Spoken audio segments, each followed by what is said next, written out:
hermosísima.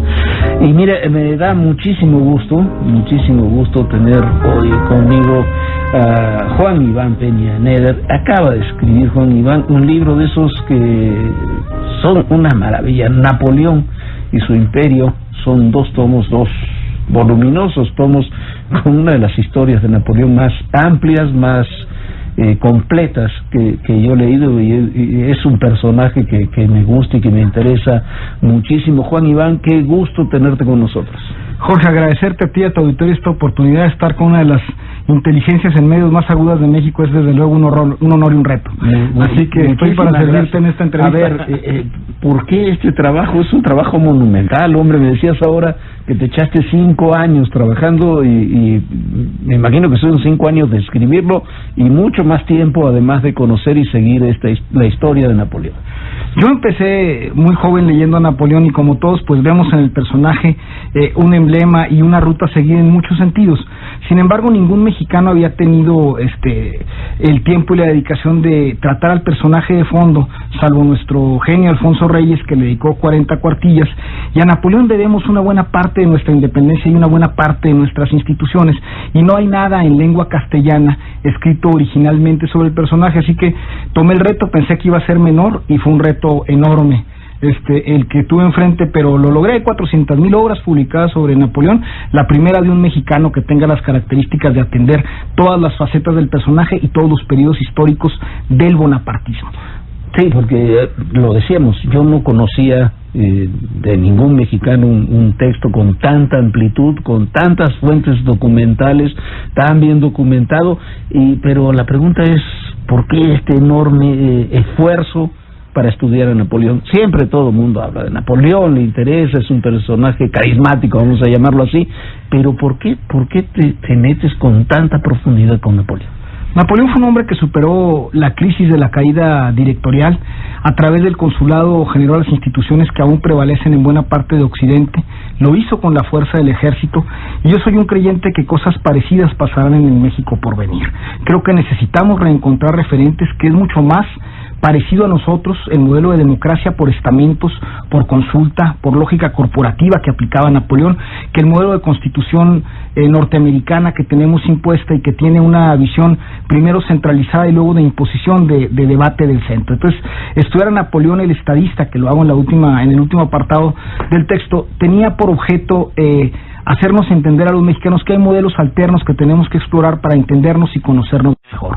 Los mexicanos respondemos más a este modelo francés, en el que hay que consultar a los que toman parte de las decisiones, en el que hay que entender a las regiones, en el que hay que tener un consejo de Estado y de expertos para que prehagan la política y luego llevarla a las instituciones de consenso democrático como los congresos. En esto Napoleón fue solamente el referente originario, pero también fue el que creó la gran ruta para estabilizar la Revolución Francesa y garantizar la propiedad y la clase media, cosa que en México no existe.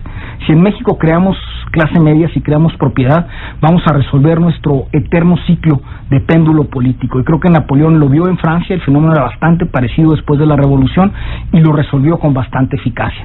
Eso es para la parte política, y también hay una receta para la parte militar. Yo creo, Jorge, y lo digo con gran atrevimiento y lo digo con una persona que además de informada es crítica en la parte de seguridad, que el ejército mexicano va a desempeñar un papel de equilibrio en los futuros 20 años a los que no nos hemos acostumbrado los mexicanos, pero que los militares necesitan encontrar no solo esta suplencia en la deficiencia del gobierno civil, sino también el mecanismo para hacer que las instituciones civiles prevalezcan aún tras la visión de seguridad que necesitará instrumentarse en muchas zonas de México. Sí, tener hasta lo hemos platicado muchas veces, una legislación que se le sigue escamoteando al ejército precisamente para decir, en términos legales, tu papel es algo que Napoleón hace. Me interesa mucho porque nos quedamos siempre con Napoleón, con el gran militar, las campañas, la derrota en Rusia, Waterloo, si pudo, el error militar que provoca la derrota de Waterloo, todo lo que nosotros sabemos y que siempre está en las películas, en las anécdotas, pero se suele olvidar que la construcción institucional de la Francia contemporánea, del día de hoy, se realizó con Napoleón. Es un hombre que creó más allá de todas las aventuras militares, toda esa lógica, que tienen una lógica muy clara en la época en que se desarrollaron, todo el andamiaje institucional francés viene de Napoleón. Lo has dicho con certeza, y también hay un capítulo en el libro que se llama Bonapartismo para el siglo XXI. El capítulo lo que trata, en resumen, es de decir, esta fue la forma en que Napoleón construyó su mecanismo de razonamiento, así lo aplicó en lo militar, y hay 20.000 textos que estudian a detalle la construcción militar de Napoleón, y ninguno que utilice esta misma metodología tan descrita para ver cómo lo hizo en lo político. Y es el primer esfuerzo por tratar de decir, Napoleón tenía un contenido clásico en su mente, todo lo fundamentado en los 400 libros de la Grecia y la Roma clásica como referentes originarios, lo matizaba a la luz de la Ilustración, los grandes científicos del momento que le tocó vivir, y luego generaba una receta como buen matemático que era. Él era un artillero y aplicaba siempre la lógica de la ecuación, que es siempre que sumes en un lado, restas en otro. Cualquier medida militar o política que tomes afectará a otros, y esta consecuencia de la afección tiene que encontrar una salida institucional estructurada.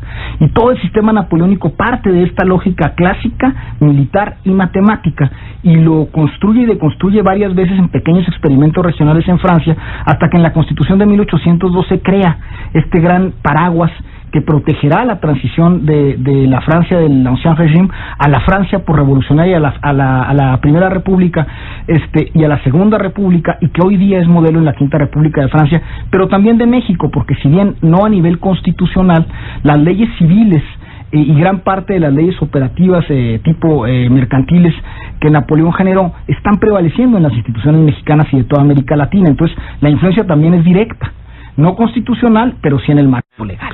Sí, y hay un punto que tú señalabas antes que también a mí me parece importante. Crea un régimen, además, en muchos sentidos, sí, con atención a las regiones, pero un régimen centralista, con un poder central fuerte, como sigue teniendo un presidente francés hasta el día de hoy, y quizás uno de los temas que no hemos atendido en nuestra transición democrática es que estamos descentralizando, y ahora nos encontramos en seguridad, en economía, en salud pública, en educación, que es necesario volver a centralizar algunas cosas, porque no se puede sí impulsar el desarrollo regional, las políticas regionales, pero no se puede descentralizar tanto en términos de poder, ¿no? Descentralizaste el presupuesto y permitiste que las regiones gastaran con equívoco de proyección, y centralizaste la toma de decisiones. Para mí, mi bestia negra es el asunto educativo. Me parece que si Napoleón lo hubiera resuelto primero sentándose con los que tomaron decisiones, analizándose por qué el Estado mexicano permitió grupos guerrilleros que conformaran la CENTE, generando un mecanismo específico de toma de decisiones interior, y luego el Consejo de Estado hubiera mandado al Senado conservador una decisión sobre estas cosas que hubiera costado quizá 2 o 3 años de construcción política conjunta, y ya estaríamos entendiendo que no puedes aplicar promedios. La reforma educativa no puede ser igual en Chihuahua que en Chiapas, no puede ser igual en Guerrero que en Sonora, porque la lógica estructural de las conformaciones de los operadores de la educación son totalmente disímbolas. En los lugares donde hay conflicto provienen directamente de revueltas sociales que cobraron matiz y fueron cubiertas por el Estado. Y entonces Napoleón lo hubiera resuelto como deben resolverse las cosas, preguntándole a los interesados, resolviendo una primera iniciativa y luego compensando contra los mejores modelos de otras regiones. Y por supuesto que en México descentralizamos presupuesto, pero no descentralizamos decisiones. Paga la nómina de los maestros, pero no decidas cómo se opera. Ten el ramo 33, alcalde, pero no te doy el aparato crítico para que lo gastes adecuadamente. Entonces te estoy llevando a modelos de fracaso, porque hay un acotamiento también en las medidas descentralizadoras. Descentralizar implica centralizar consenso y capacitación. Nuestros alcaldes son absolutamente ignorantes en el manejo de los aparatos públicos que tienen, y esto Napoleón lo habría resuelto con un funcionario centralizado, que eran más bien delegados del gobierno central, pero con gran consulta de las decisiones de la gente que vivía en las regiones. Entonces compensaba lo centralizado del funcionario con lo consensado de la región. Este era un modelo eficaz, puede haber otros, pero este era un modelo eficaz. Este era un modelo eficaz y bueno, por alguna razón se sigue manteniendo. 2 siglos después, ahí sigue Francia, que es en términos institucionales es una nación muy estable, ¿no? Pues pase lo que pase. Y sabes que en este sentido también, en el mismo sentido, me parece que en el libro se ve, hay muchos capítulos que permiten una lectura contemporánea de Napoleón.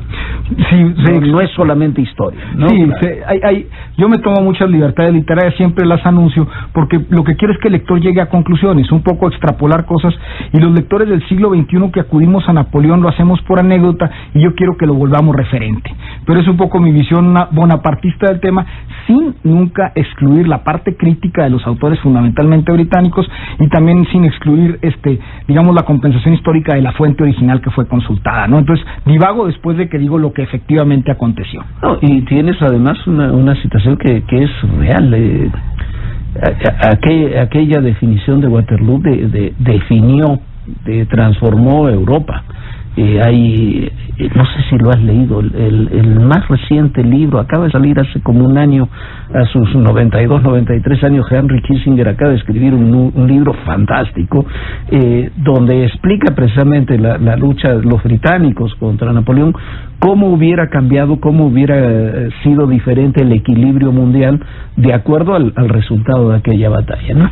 Sí, yo analizo Waterloo en el contexto geopolítico y además toda la parte militar. Se hace una parte que se llama Napoleón el militar, donde se narran las batallas técnicamente, pero en la parte geopolítica yo siempre digo, Napoleón perdió Waterloo pero ganó el futuro, porque después de Waterloo se reimpone en Francia otra vez el Ancien Régime y a los reyes Borbones, se regresa el reloj 50 años y vienen entonces las revoluciones de 1830 y 1848, y como bien lo decía Kissinger, el modelo británico es mantener a Europa atrás para controlar el comercio, y la idea de la Unión Europea siempre ha sido una Europa industrializada, amplia y democrática, y esto Napoleón lo preconizó, y por eso todavía paga el precio con los ingleses, pues, ¿no? Todos los años escriben 20 obras para golpear a Napoleón, es de parte de los británicos. Y terminan votando el Brexit. Sí, terminan votando el Brexit.